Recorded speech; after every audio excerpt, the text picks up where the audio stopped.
if you want to go fast, go alone. But if you want to go far, then go together. I don't know if you can pass to the next slide, please. So in terms of the tools, to measure and report greenhouse gas emissions, most companies across the world have used the Greenhouse Gas Protocol developed by the World Resources Institute and the World Business Council for Sustainable Development. And on the website, you can find guidance and tools to support your company. Also, CDP has become, over the past years, the global disclosure system for climate change, water security, and deforestation. And actually, CDP's annual scoring of companies is the benchmark for many stakeholders. And companies that have science-based targets in place are often ranked as leaders. Also, the Global Reporting Initiative is a reporting standard developed since 1997 for increased accountability. And it covers topics from climate change, human rights, governance, and social well-being. And most recently, also the Task Force on Climate-Related Financial Disclosures, launched in 2017. It is the overarching toolkit to assess risk aspects for a company to ultimately balance them with opportunities. So it is the monetary quantification of climate change risks reported on balance sheets, which actually matter to investors. So the opportunities arise from overlaying emission scenarios of climate change as potential futures for companies and sectors, and devising strategies to harness market shifts and also mitigate negative financial impacts. And setting science-based targets are a way to alleviate some of these negative impacts by focusing on deep decarbonization. So we have developed in the initiative tools, guidance, and trainings to support your company in this process. To date, there are more than 230 companies worldwide that have committed through the Business Ambition for 1.5 campaign, a campaign led by the SBTI partners, the UN Global Compact, and the Women Business Coalition. And these companies are committing to align their climate targets with the 1.5 degree ambition. So actually aiming for the 1.5 degree goal is a way to ensure the least trade-offs between climate change mitigation and the development goals. And approved companies in the initiative, as per October last year, will drive investments of up to $18 billion in mitigation and stimulate up to 90 terawatt-hours per year of renewable electricity. And many of these companies have joined in enabling initiatives as well to help them achieve their goals. And last but not least, more than 160 companies in the initiative, in the Science Based Targets Initiative, are urging governments to match their ambition and clearly articulate development plans and recover better. So I just want to finish with a note on the race to zero. So the race to zero is on, and it is necessary for planetary health. And we need to achieve full or near full decarbonization for energy and industrial CO2 emissions, and phasing out CO2 emissions associated with agriculture, forestry, and land use, including leaving fossil fuels under the ground. So do not wait and scale up your ambitions, and do not leave anyone behind. Thank you very much. Thank you so much, Paula. Fascinating insight into the Science-Based Target Initiative and how reporting can help improve company action. One of the things that I'd love to hear from the other panelists on is on the idea of influence. So how does your company aim to influence the policy environment in which we all exist? But I'll come back to that during the conversation. We're now going to hear from 3 companies who are members of the Science-Based Target Initiative. First, we will hear from Ms. Esther An, Chief Sustainability Officer at City Developments Limited, based in Singapore. Hello, Esther. Hello, Brim. Hi. Hi. Hope you're doing well today. Yes. City Developments Limited was in the first batch of companies to pledge support for the 1.5 degree business ambition for climate change last year, and has set climate targets aligned with limiting the global temperature rise to 1.5 degrees. Last year, you were the only company in Southeast Asia to be on the CDP A list for corporate climate action. So what are some of the challenges that you have faced and lessons learned in regards to climate reporting and target setting in a corporate environment? Well, definitely. And in fact, before we go to that, actually, I have a deck just to share some of our experience and journey. And I think Paolo gave a very, very good starter. And indeed, Science-Based Target Initiative really helped to improve transparency and also help us to step up even more, stringent on our carbon management. Buildings and construction sector account for almost 40% of greenhouse gas emission worldwide. And definitely we are looking at how we can improve to mitigate both fiscal and transition risk, and also working towards a low carbon. Zero nowadays is really the most favorite word that we are looking at. But Paolo also mentioned that we can't do this alone. We have to really engage the whole value chain, and that is exactly what I would like to share. And I think we are very honest to be on CDP, and we are also very honest to be the first real estate company in Singapore to have achieved SBTi validated target in 2018. And but the journey will continue. May I have the next slide, please? And I think the business case has been proven even stronger during the last quarter, when the world is actually facing not just about climate emergency but health pandemic. And the more important strategy for business to do is to prove that we have a resilient business model in place, because I'm sure everyone have read about how sustainable or ESG resilient companies and also climate indices have outperformed the counterparts over the last 4 months. And the big investors like BlackRock, Allianz, Allianz, everybody have actually showed data to prove that ESG, company with good ESG scores did better in a challenging, environment like what we are facing now. And if I would go to the next slide, just to show a quick overview of our so-called value creation model, which simplified our 25 years of journey in embracing ESG. At the core of the chart, you can see that actually we started the journey in 1995. As a builder and a construction and developer, started our business in 1963 with only 8 employees. We are now operating in 29 countries, and we have footprint of office building and 100 over hotels worldwide. And our core business is also building home.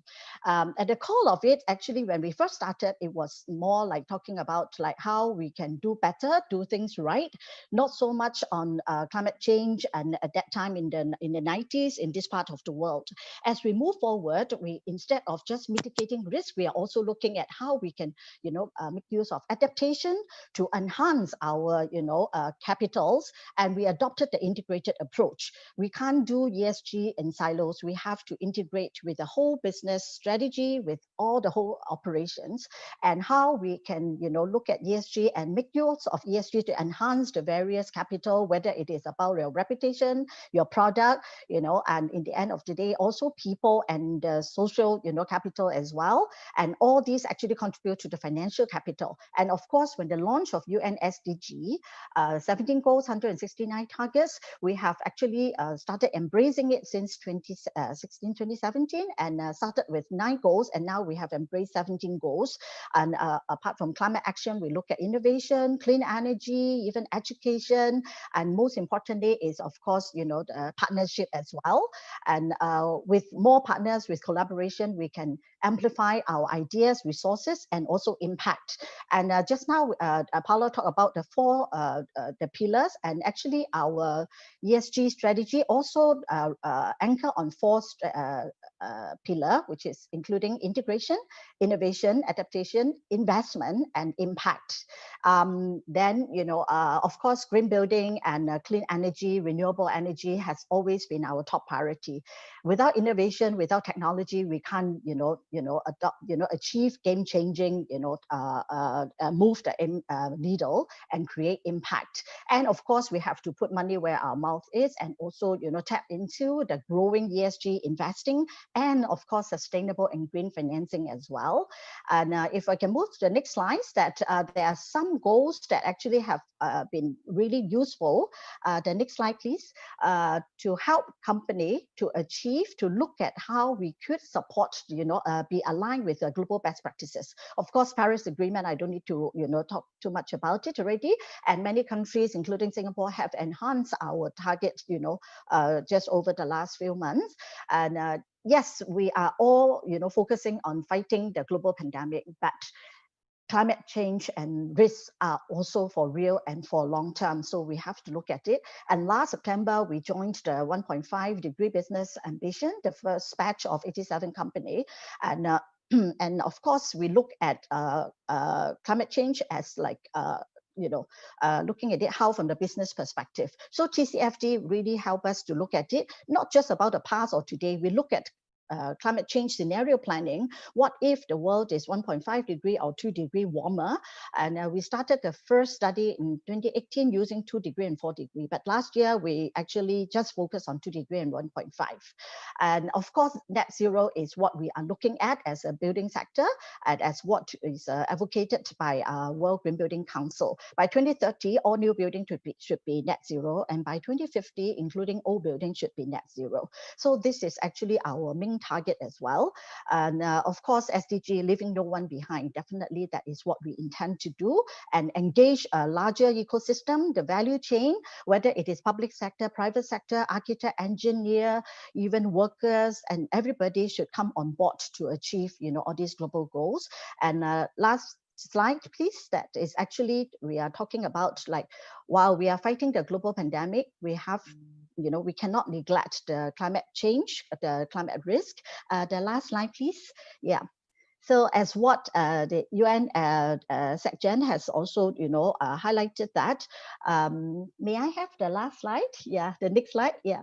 Okay. So as what UN SecGen have also advocated that the global attention is needed to fight the disease, and without distracting us from defeating climate change. And PRI leader also highlighting the importance of partnership.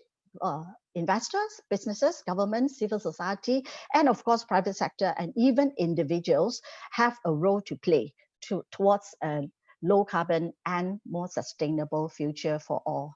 And with that, thank you.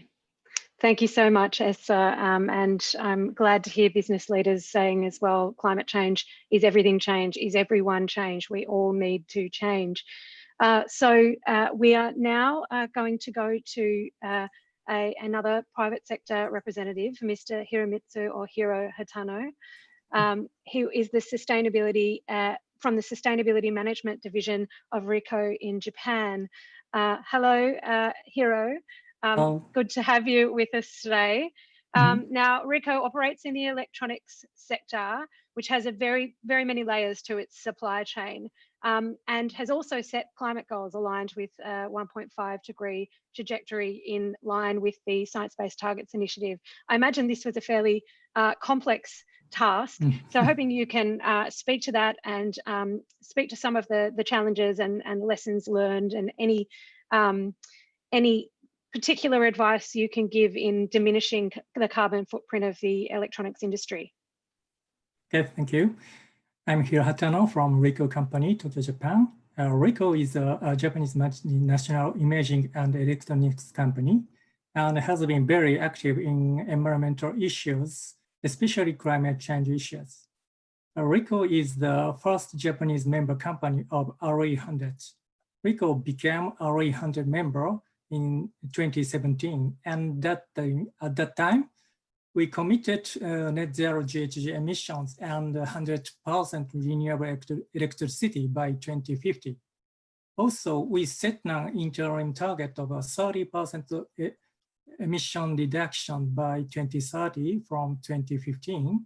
However, IPCC has issued 1.5 degree report, and SBT initiative has renewed their SBT criteria. So RICO has decided to update the 2030 target more ambitious.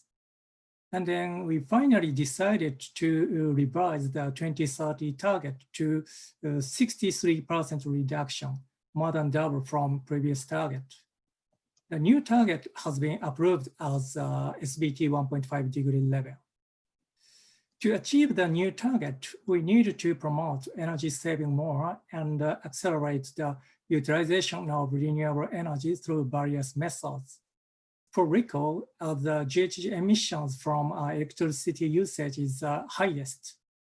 Switching to renewable electricity is the most important effort. But since the availability of renewable energy are different from region to region, so it's necessary to change the short-term approach depending on the regional options. In Europe, most of our European group companies are already achieved 80 to 100% renewable electricity. In the US and China, the renewable energy certificates are available at low prices. However, in the other Asian countries and Japan, renewable energy options are limited. So we now try to use on-site PPA scheme in these areas first. Another issue is that the emissions from electricity can be dramatically reduced with renewables, but the Scope 1 GHG emissions reduction is very challenging.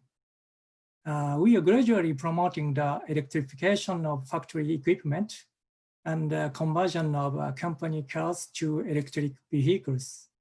But these actions take time to improve.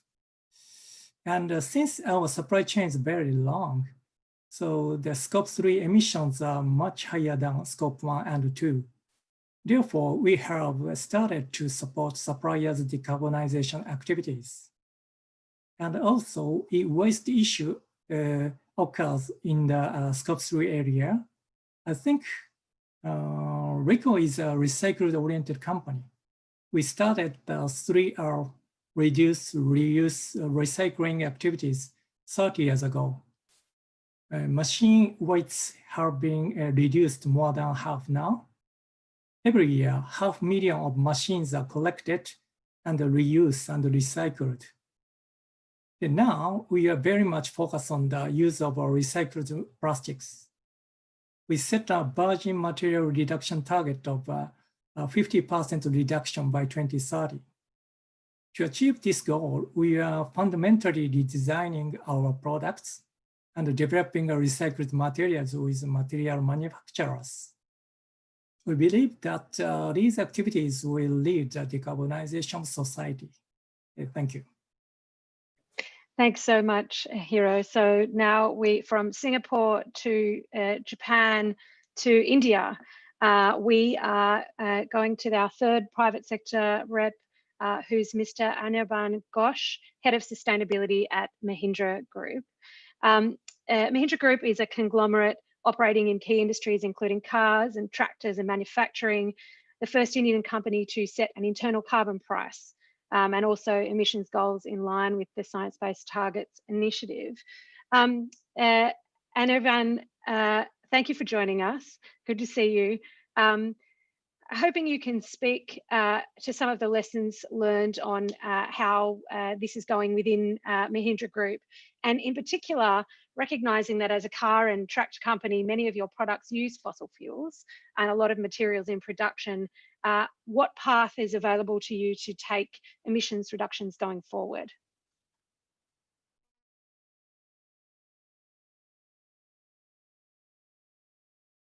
So, unmuted. Okay.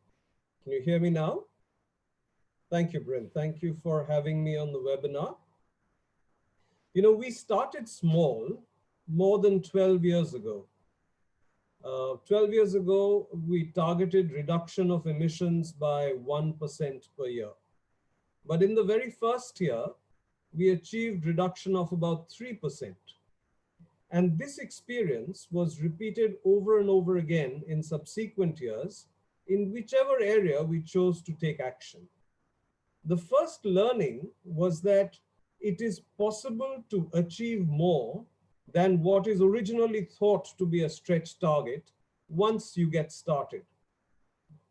This led to steadily increasing ambition, the first manifestation of which was to become the first company in the world to commit to doubling energy productivity, and the time given to us was 25 years. One of our companies has completed the target in 4 years, one of the first to do so in the world. And in that period of 4 years, other companies in the group have committed to achieve 100% renewable energy. 20 companies have committed to achieve science-based targets, and the entire group has committed to become carbon neutral. Now, all companies in the group are on course to meet their commitments. Commitments, action, and reporting are actually mutually reinforcing. You can have good things to report only if you have taken strong action, and strong action is often driven by ambitious public commitments. It's almost like the cycle of an individual trying to give up smoking and making a commitment upfront that he or she will. Apart from the learning that more can be done than what was originally thought of, we have also learned that technology is providing solutions which, when adopted at scale, is helping achieve climate goals. Replacing 1,100 air conditioners or 500 motors with energy efficient options in little more than a year would not have been possible 5 years ago because the alternatives did not exist. But they do now, and more alternatives are coming into the market. A third learning is that empowering colleagues to identify areas for climate action and implement projects that are great for planet profit and as a result people is a wonderful way to activate the ambition loop. We have just gone through the exercise of setting our goals for the current financial year. Colleagues of mine who are heading units are volunteering to take on sustainability projects since the results are great from a triple bottom line perspective. As a corporation that manufactures fossil fuel using vehicles, we are also the first in the country to invest in electric vehicles. And we have the greatest number of 2, 3, and 4-wheelers out on the streets now. We are deeply invested in the electric mobility ecosystem. In the interim, we have reduced the weight of all our vehicles, improved fuel efficiency, and reduced emissions sharply. As greener automotive technologies become viable and attractive offers can be made to the consumer, we will spare no effort to pivot towards cleaner transportation, ensuring that our businesses become greener and we also get into green businesses in the future. Thank you, Bryn. Thank you so much, Anirvan. Now, our first private sector panelist, Esther Ann, has had to leave to go to another speaking engagement, but has said that she is more than happy to address questions via email. We do have one question addressed to Esther about how companies internally have just defined their SBTI, practically defined their targets. But we will, I forgot to mention at the start, we will have a good 20 minutes or so, perhaps a little longer at the end for Q&A, and all of our other panelists will be sticking around. I just have one more question though for Anirvan. How does Mahindra Group use its policy influence? How do you engage with government about setting targets? I must say we are very actively engaged in helping electric mobility transition into the country. the primary way in which businesses influence policy is to bring to the notice of the government that options are available which are great for the planet and which no longer cost more or are moving in the right direction when it comes to economic feasibility, and that policy levers need to be activated for accelerated adoption of these technologies. Apart from electric mobility, green buildings are now no longer more expensive to build than regular buildings. And it is believed that India needs 70% of all its buildings which are required in 2050, we have still to build that. Which means if we only build green from now on, then the ecosystem of green buildings will be very strong in the country. So we're trying very hard with the government to bring in regulations and policy, which even if a builder doesn't understand green buildings, but follows the regulations and policy, will end up building green. Because there can only be so many leaders in the whole process. You need a whole bunch of people who own and follow the leadership that has been shown by whoever has shown leadership in the ecosystem. Thank you. One of the challenges that we face in Australia, at least, is that while some businesses lobby for positive change, there are other businesses that are lobbying to protect the incumbency of fossil fuels in the energy system, in transportation, and so on.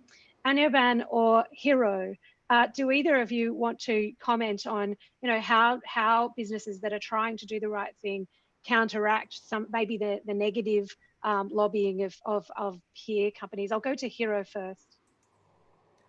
Yes, now the Japanese government are not so active to that renewable energy development. So we need to change their mind. So we like to push their to think about the renewable energy.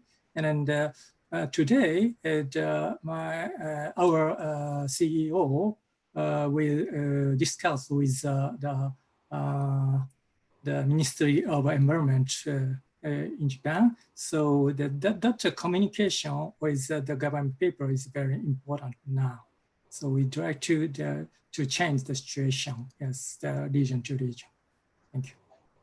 Thank you. Anirban, do you want to weigh in on counteracting negative lobbying that protects incumbency? Yes, thank you, Bryn. This is a difficult question indeed, especially from the government's point of view. Using the example of green buildings, we talked about the role of policy in enabling new technology. The question you're raising, Bryn, actually brings to the fore the other role of government, where policy precedes business. The government must set out some outer boundaries within which we must operate. So in another webinar, I was listening to the CEO of a solar energy company who talked about an area in India that had fantastic solar radiation. But if we were to put up solar panels there, the great Indian bustard would be very highly endangered. Luckily for us, the government has marked that area off as being off limits. So that is a role that the government has to play as well. Precede business to mark off boundaries. But what if the practice already continues? For example, the use of pet coke, a horribly polluting fuel in industry. The change, while it can't be overnight, a transition path must be laid out. And there the government and industry must work together to enunciate a transition path out of polluting alternatives, which have been used by industry for the lack of better alternatives in the past. So these are the different ways in which government can act and business can work with government. Great, thank you. Getting to some of the really tough issues there about the role of government. We will come to that a little later. But right now I'm going to introduce Ms. Jana Zilkova, who is the head of mission of Caritas Czech Republic in Mongolia. Thank you for joining us from Mongolia. How are you going? Everything is great here. How are you going? Well, thank you. Great to see such broad regional representation on this panel.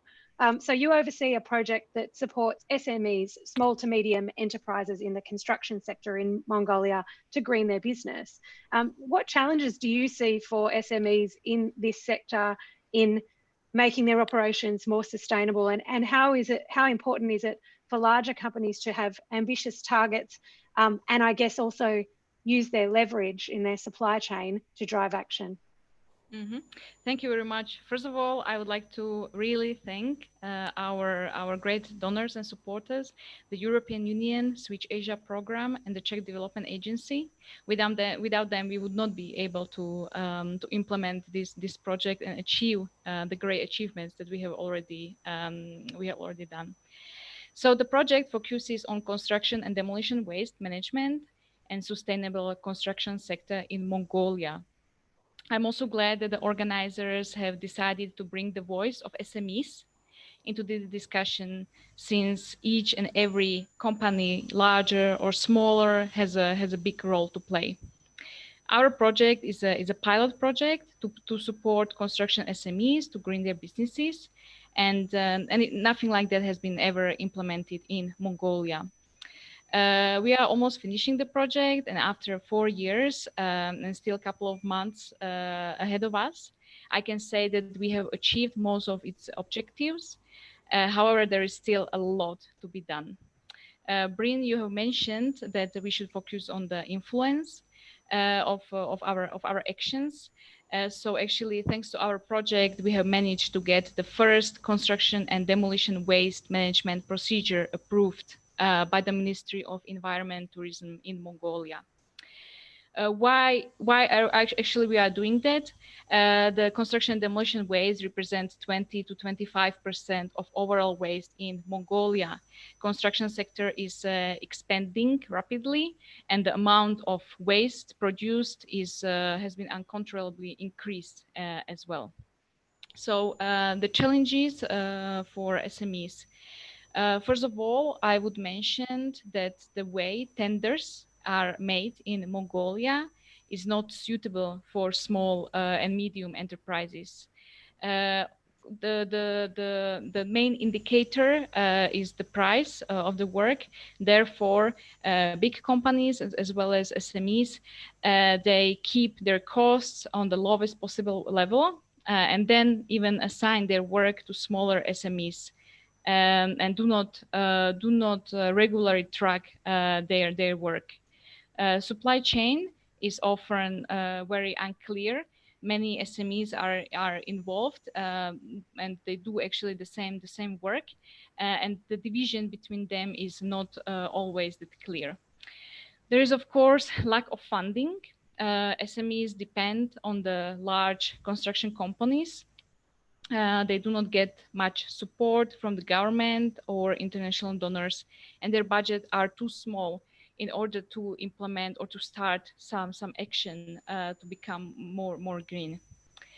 Furthermore, in Mongolia, there is currently no recycling plant assigned to recycle or reuse construction and demolition waste. The new landfill is under construction, and one particular part will be actually assigned to construction and demolition waste. However, currently, almost all construction and demolition waste is unfortunately dumped illegally, especially close to rivers, which really pollute soil, water, as well as air, or is simply dumped on the designed landfills. The construction companies that want to make construction and demolition waste-based products are currently not eligible for getting any green loans in Mongolia. Under our project, we really try to advocate for this cause. However, the current regulations and laws are not prepared for that, and it will take still some time until they can get better loans with better interest rates. Policies on a sustainable construction sector are relatively new. Their implementation is quite slow, and in some cases is not very efficient. Even though there are great policies that are many times put and written on paper, they are not applied in practice. The whole construction and demolition waste management is relatively new in Mongolia, and it will take quite a long time to develop it. As for the position or how important larger companies are, in my opinion, large construction companies are extremely important. They wear several hats. They have different responsibilities, huge responsibilities towards SMEs, both SMEs as well as the society. They are usually the one that set the direction for SMEs. They hire them, they guide them, they pay them, and they should also monitor their work on the regular basis. They are like two sides of one coin that cannot simply exist without each other. Having ambitious targets means that those targets will be directly applied in the work of SMEs as well. However, just having targets only is not enough. People working in the project management know very well that every objective needs to have its indicator. And when we achieve that indicator, we simply are satisfied with our work and our utmost goal.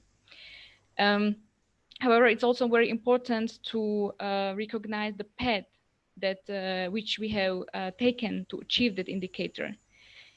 That means that if the bigger construction companies set up ambitious goals and also set them up for SMEs, they also have to provide support to SMEs to achieve them. That includes financial support, technical support, training sessions, etc., etc. So that's the really huge responsibility of larger companies. Great, thank you. And yes, of course, we need to be mindful that where economic actors with more power, very large companies, are setting targets for economic actors with less power, that they are not setting them up to fail. So thank you for drawing that point out. From Mongolia, we're now going to go to Thailand. We are joined by Mr. Giuseppe Bussini, Head of Mission of the European Union to the Kingdom of Thailand. Hello, and thank you for joining us. Hi, Bryn. Good morning. Hi. Hi. You're going to talk to us about the European Green Deal. I'm hoping you can give us a brief introduction to what that is, you know, a roadmap for making the EU economy sustainable. And then perhaps we can talk about your expectations around how it will help drive greening outside Europe, particularly with companies in the Asia Pacific region. Yeah, sure. First of all, good morning, good afternoon, or good evening, depending on the time zones of participants. I'm very happy to be here and be able to say a few words about the Green Deal. First of all, I think it's useful to recall briefly what the Green Deal is. It is a very ambitious set of policy initiatives put forward by the European Commission with the overarching aim of making Europe climate neutral by 2050. It is a very wide-ranging strategy. It covers a large number of sectors: clean energy, sustainable industry, building and renovation, the so-called farm to fork strategy, which is something to make farming and fishing more sustainable in the future, sustainable mobility and biodiversity. I quote from the text of the strategy: the Green Deal is a new growth strategy that aims to transform the EU into a fair and prosperous society with a modern, resource-efficient and competitive economy where there are no net emissions of greenhouse gases in 2050 and where economic growth is decoupled from resource use. The Green Deal was presented late last year in December, and I mean, it's fully in line with the main priorities of the European Commission, the executive power of the European Union, which was sworn in at the beginning of December. So these policies will be implemented throughout the mandate of the new Commission until 2024. Now, I mean, it has already been recalled that we are facing today an unprecedented crisis. The COVID-19 pandemic has swept across the world and caused tremendous human tragedy and a historical economic setback, of which we still don't know the full impact. But this, I fully agree with some previous speakers who highlighted the need not to lose sight of a much bigger crisis, climate change, which already now affects people in every country and is potentially much more damaging than the current pandemic. So we would like, as European Union, we would like to see the same degree of preoccupation, commitment, and global cooperation in fighting climate change. Now, getting back to your question, what kind of impact of the Green Deal, or the European Green Deal, can be expected outside Europe and through which means? I would like to highlight at least three main ways in which the EU Green Deal can affect businesses also outside Europe. The first way is kind of the global action of the EU as a global leader, diplomacy. This is very important because the EU, as you probably know, certainly know, the EU is and will remain a strong advocate of multilateralism and rules-based global system. Like for the current pandemic, we are convinced that global challenges require global responses. And so sustainable policies will only be successful as long as they are adopted and implemented by both the European Union and the rest of the world too. So we will continue in our diplomatic work, and I can see it almost on a daily basis here in Thailand, where I'm currently serving. We have a large part of our activities goes into discussing and supporting other partners to take on their share of promoting more sustainable development. This will also be evident, for instance, at the upcoming COPs meeting in Glasgow in November, COVID-19 permitting, where we will kind of relaunch and support again the efforts of the global community to meet the objective of 1.5 degree increase of the global temperature. This is very important because sooner or later these diplomatic efforts pay off in terms of local regulations, local legislation, and so on. The second point I wanted to make very quickly is the use of the EU's external policies. For instance, trade policy is a very important one.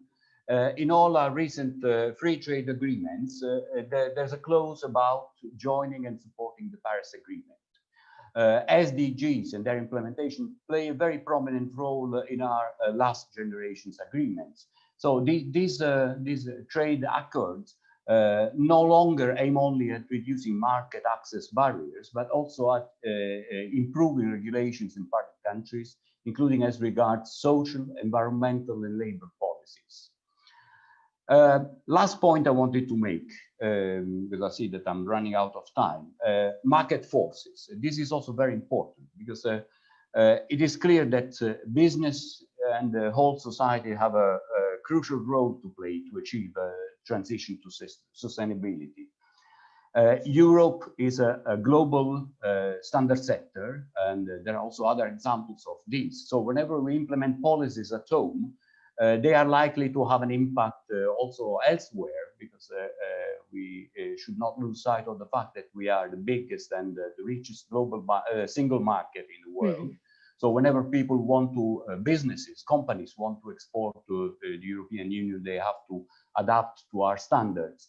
And at the end of the day, these are sort of traction effects. So people find it more convenient just to set the bar higher and implement these standards at home too. Last point. Thank you. Consumers' okay, action. One more. Consumers' action. This is also very important. It's within the third point I wanted to make. Businesses and companies have a very important role to play, but also consumers and ordinary people in orienting their choices when it comes to purchasing goods and services. Sorry, I was a Thank bit you. long, but it's very challenging to stay within 5 minutes with Absolutely. such huge. Thank you. Thank you very much. And again, huge topic.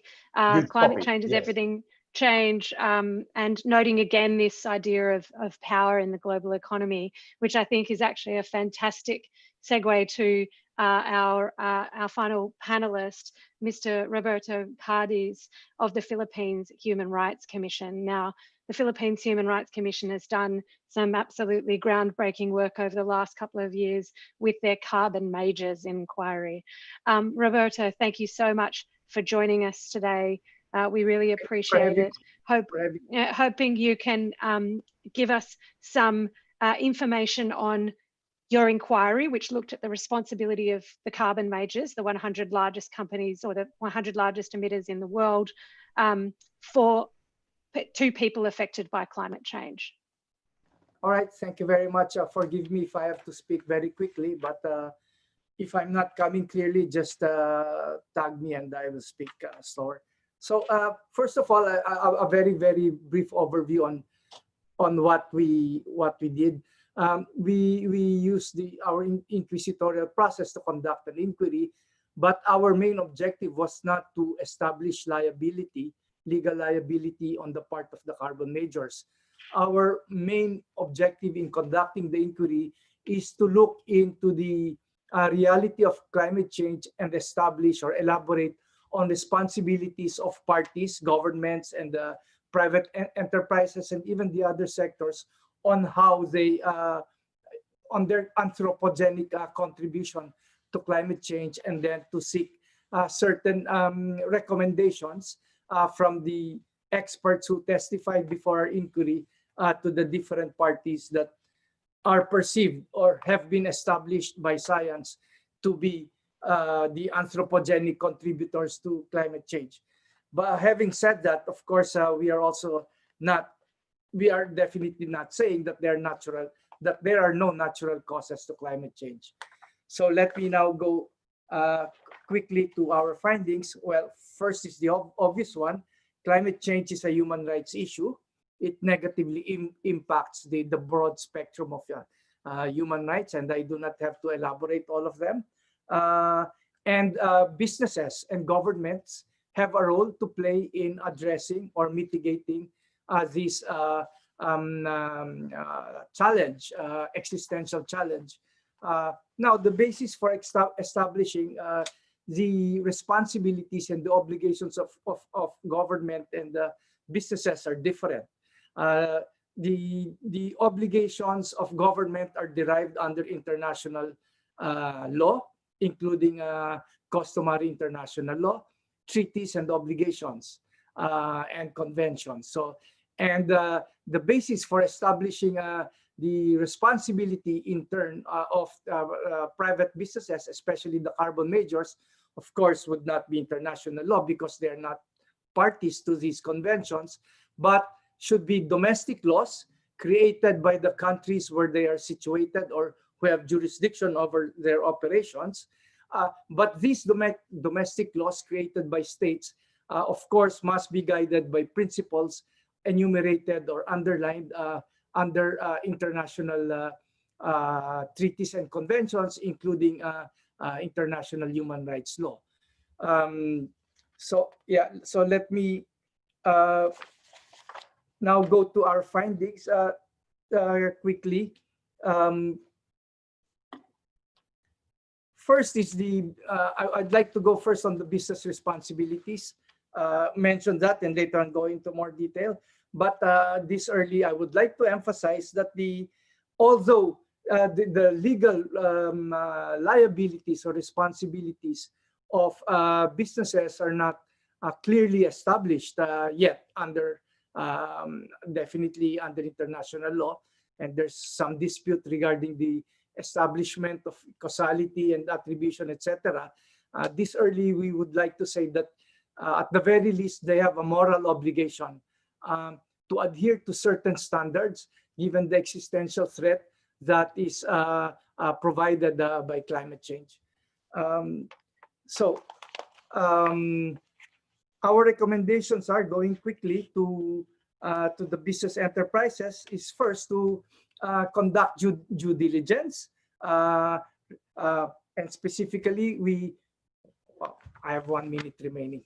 Specifically, human rights impact assessment, climate change impact assessment, environmental impact assessment, that they should use their leverage as businesses to also influence their subsidiaries, their partners, their supply chains.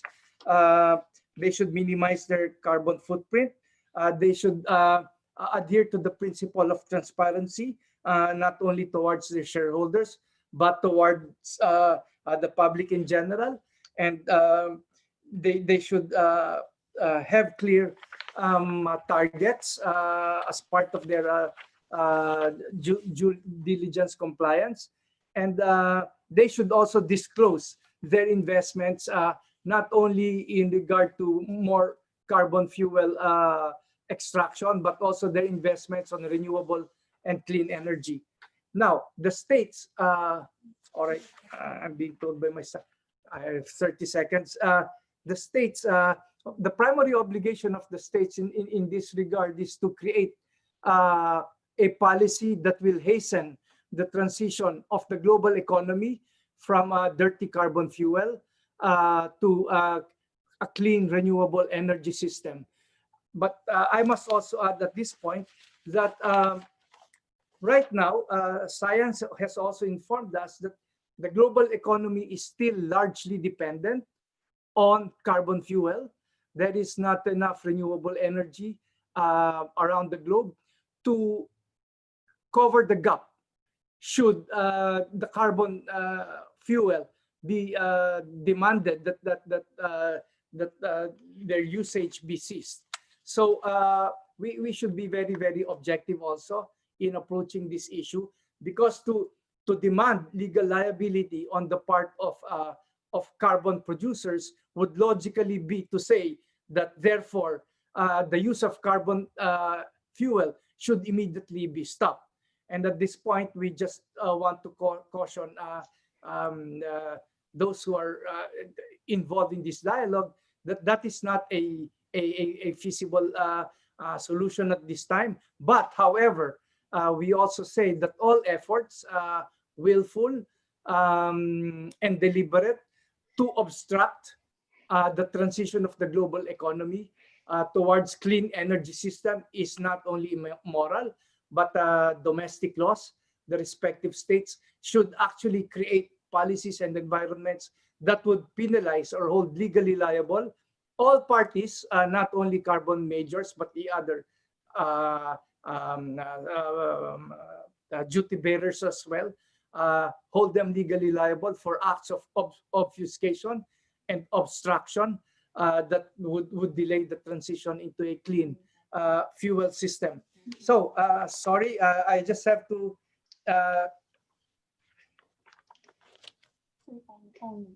okay, I'll stop there. I have been advised that I'm out of time. Great. Well, thank you very much. And look, thanks to all of the panelists for fitting within our very, very short times. Fortunately, everyone has stuck to time pretty much. So we do have about 15-20 minutes for Q&A. I have been monitoring some of the questions coming in, and they're broadly, there are a few themes, so I'll try to get to them. The first question, I want to go back to you, Roberto.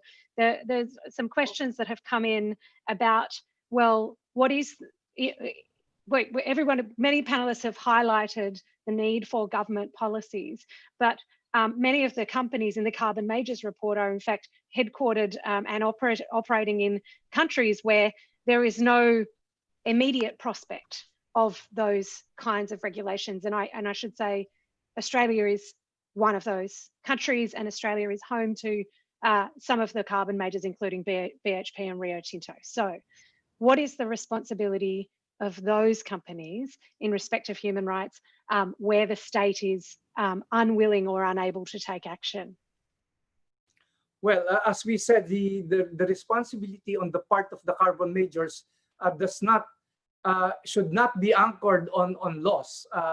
because we are saying that even if their respective states have not enacted laws that would make them comply with their with certain obligations, as for example elaborated under the UN Guiding Principles, they still have a moral obligation, and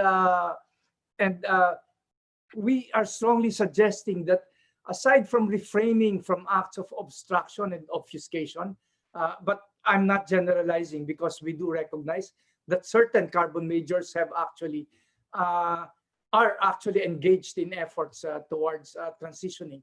But we are saying that perhaps they should invest more on cleaner energy research, and less on further exploration of oil fields, etc.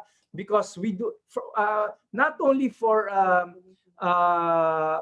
human rights purposes, but even as a good business practice, because evidence has been provided before us that actually there is already a glut in oil reserves, and these assets will be eventually become stranded assets, and they will be subjecting themselves to perhaps litigation sometime in the future, if due to these stranded assets that they keep on asking their shareholders and investors to put money on.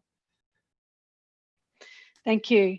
I'm now going to throw to Giuseppe to answer a theme of the questions has been where the EU, for example, is asking partner organizations, trading partners, to decarbonize, or where a larger company is asking a smaller company to decarbonize.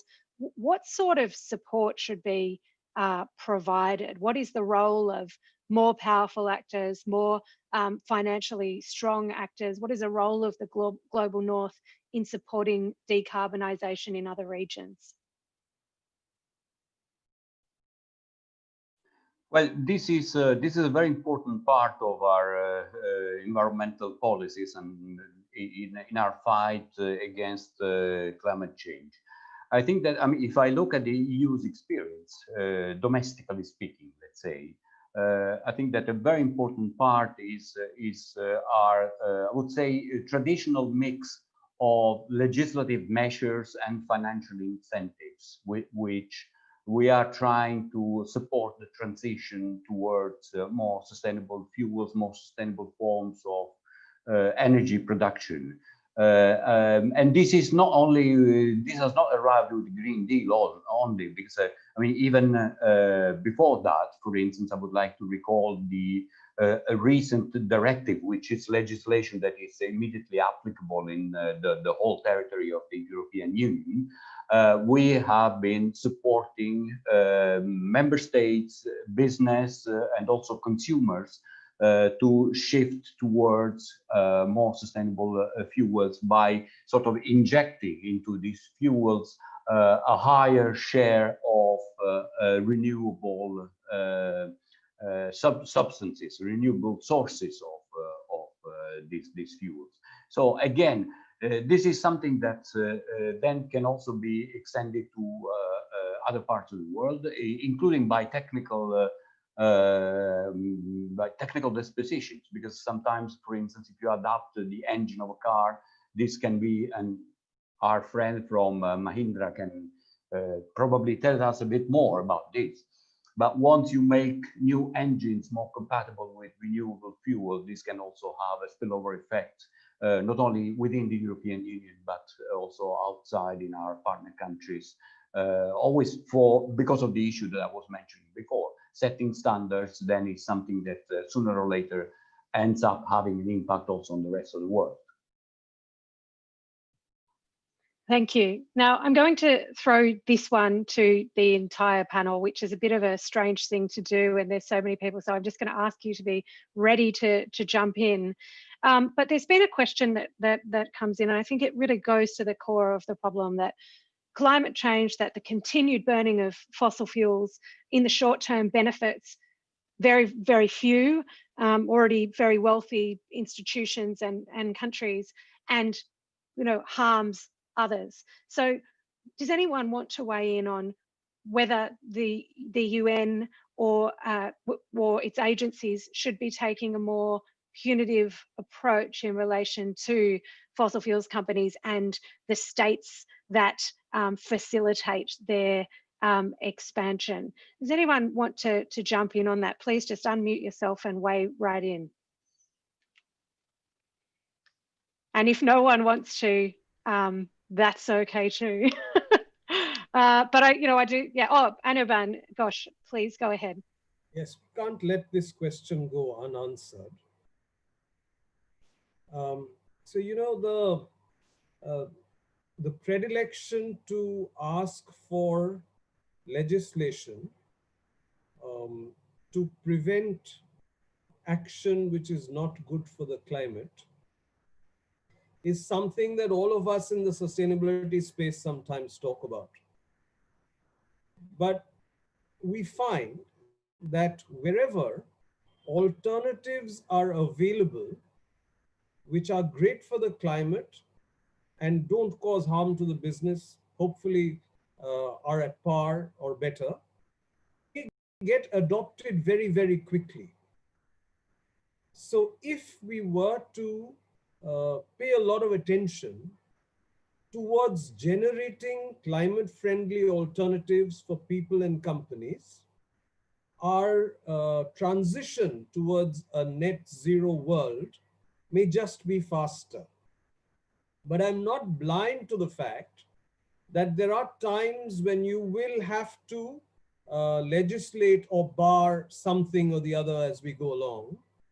For example, I don't know how we are going to make the transition out of plastic or transition towards the responsible use of plastic so that it doesn't end up in the oceans without any form of legislation.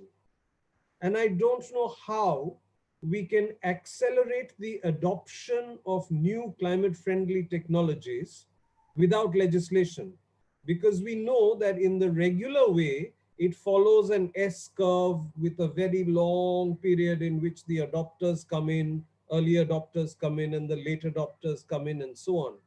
So in a regular situation, it's okay, but in a climate change situation, I think some policy or regulation would be necessary. So to summarize, provide alternatives, legislate where necessary, where change cannot happen without legislation, and legislate to increase adoption of alternatives already available. If I may step in on this very, very quickly, because I mean, we are, after all, we are a body that produces a lot of legislation. I'm also glad that you mentioned plastics, because this is, especially here in Thailand and Southeast Asia, is one of the highlights of our action with our partner countries. But I fully agree that legislation is important. Is in some cases is even fundamental. I don't particularly like the word punitive, but probably legislation is something that is very important in bringing about also a cultural change. As you said, whenever alternatives are available, people embrace them. But again, what's the gist of the Green Deal is to produce a sort of healthy mix of legislation, scientific research, cultural change, financial incentives, and also asking for the active support of businesses, companies, and consumers. So I think that one can only be successful as long as all these conditions are fulfilled. And it goes without saying also when there is multilateral cooperation on these issues, because otherwise there will be always some countries or regional organizations that lag behind and put the whole process at risk. Great, thank you. I'll move on from that question to a question that's been asked that's very current. So the question is, in the context of COVID-19, many businesses are receiving support from governments. Should action towards a 1.5 degree world be required as, you know, conditionality on government support? And perhaps I'll start with Paula. What do you think about climate conditionality in terms of economic stimulus in recovery? Thank you, Bryn. Yes, well, I think that it is a tough question, indeed. And it is also a question about people, right? There are industries such as the airlines that are really having a very difficult time, and with a lot of bailouts, and indeed it is important to consider that the climate change crisis and emergency is still here, and that we need to transition to the net zero economy as soon as possible before 2050 or by 2050. So we cannot stop incentives, and I think that it is very important that governments take this into account for recovery plans, but everything has to be seen into perspective and with a just transition as well perspective. So yeah, I don't know if any other of the panelists wants to add to my response. May I step in again? Sorry. I wanted to say that, I mean, actually, this is a very, very interesting question, because, you know, we have Green Deal, we have all these plans, but then all of a sudden COVID-19 crisis erupted. And in the European Union, which has very complex and articulated policy-making decisions, somebody even said, okay, let's put all these on hold for the time being, because now recovery is the most urgent and the most important priority. But then I'm happy to note that actually this is a position that did not find a consensus. On the contrary, so now the challenge is how to stimulate recovery, how to reconstruct socio-economic sectors which have taken a very severe hit following the COVID-19 pandemic, and how to make sure that the reconstruction, the recovery happens in a way that it's fully compatible with the Green Deal and all the sustainability objectives that we want to achieve. As somebody said, and I'm in full agreement with that, this is a crisis that must not be wasted, in the sense that must give everybody, first and foremost the European Union, from my point of view, the opportunity to make countries, member states recover in a sustainable way, and hopefully address socio-economic development on the sustainability path. Thank you very much. I'm going to go to Jana, and then there is a question for Roberto Pardis as well.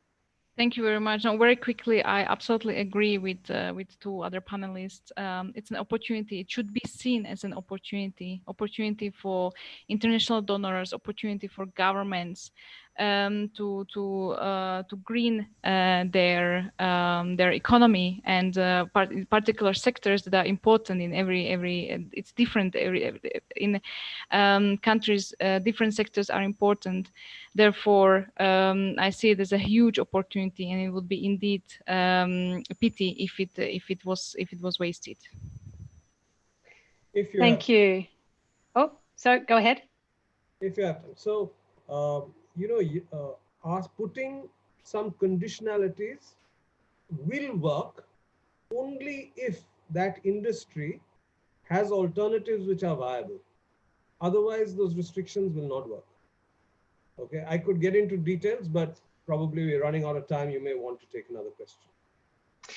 Well, there is a, thank you, there is a kind of clarification that one of the participants has asked Roberto Pardis to make. So the clarification is that imposing liability on fossil fuels producers and users does not imply an immediate stoppage of production and use, but rather it implies that continued production and use must be strictly justified. And so material investments have to be justified against the Paris Agreement, and that harm must be internalized by fossil fuels producers or utilities companies. Do you want to comment on that, Roberto? Yes, thank you very much. Just a brief comment. What we tried to elaborate on was actually the basis of holding carbon majors liable. And we are saying that considering the fact that the global economy right now is still largely dependent on the usage of carbon fuel, that cannot be the basis. The production and sale by itself of carbon fuel cannot be the basis of holding them legally liable. But the basis in their acts of obstructing and obfuscating and generally derailing efforts towards that in speeding up that transition. That should be the basis of the liability. But the sale and consumption of carbon fuel itself, we in all honesty cannot hold that as basis for holding them liable.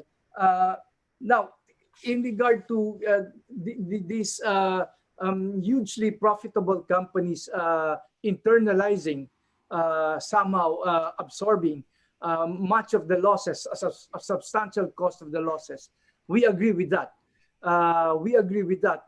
But we also go further in saying that a large portion of their profits right now should be already mobilized towards that transition. It's payback time. I mean, you know, these companies are in a very, very good position to help the effort, to help the government transition towards that kind of global economy under a regime of clean fuel. And they should now start investing some of their profits that they've earned through many, many decades of operation towards that area. Also for their own existential issues, because they themselves will be rendered irrelevant eventually if they continue on insisting on a global economy based on fossil fuel. All right. Thank you, Roberto. We're running out of time. Thank you so much for that answer. I'm aware that one of our panelists, Hiro Hatano, didn't get the opportunity to weigh in. Would you like to take 30 seconds with any final thoughts, and then I'll wrap up?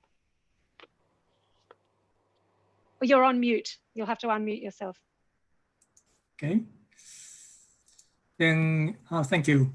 Then I have heard that under the COVID-19 pandemic, CO2 emissions are temporarily declining, but the concentration of CO2 in the atmosphere isn't so declining. So although COVID-19 affected our businesses, but the RICO, our decarbonization plan has not any changed. Since the government is focusing on the economy recovery very much, so RICO signed the Recovery Better statement. This kind of the campaign or movement worldwide is very important, I think. And then now in Japan, the 33 RE100 member companies, and then these companies are very active on the climate change issues. With the other RE100 companies and the renewable generator and the retailer, we established the corporate PPA project in Japan. So I think that this kind of the private activity also very important. That's the comment from my side. Thank you. Thank you so much. And we do have to wrap up now.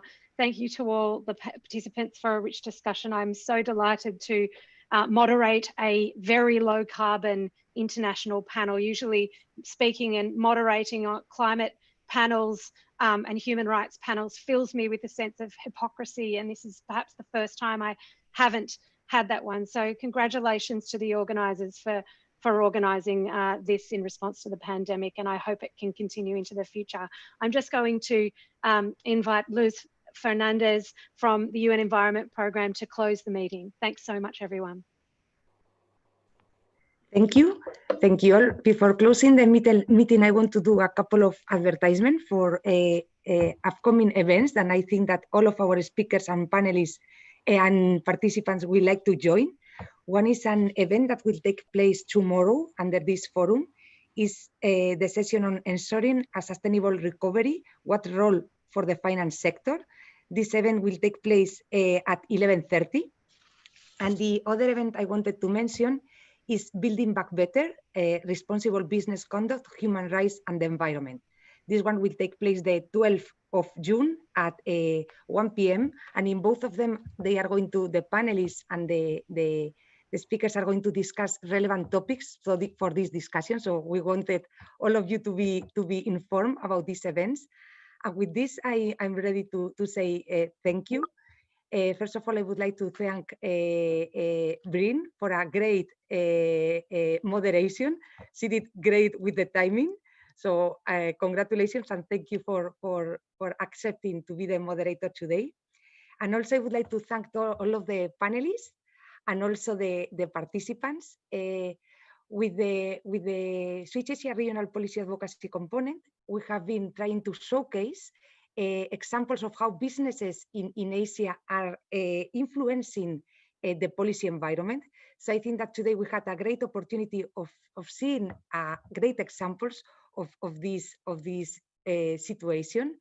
So I really appreciate your time, and I want to mention that we are working at the moment in a publication with the Federation of Indian Chambers of Commerce and Industry, and in this publication we plan to compile how businesses in Asia are contributing to low carbon development and also to sustainable consumption and production. So definitely all of the discussions here were very, very important, and we plan to take this to a next step and to use them in our publication. So thank you all very much. And yeah, I think that's all from all of the organizers. Thank you, and yeah, I hope that we will continue the discussions in a close future. Thank you. Thank you. Bye-bye. Thank you. Bye-bye. Thank you. Thank you, everyone. Thank Thank you very much. Bye-bye. Thank you very much to all for taking part in this meeting and in this event. I am now obliged to tell you that this recording is about to be ended and that the live stream is also about to be ended as protocol marks. So thank you very much. Have a very good day, a very good afternoon, or very good evening. So all the best, and until the next time.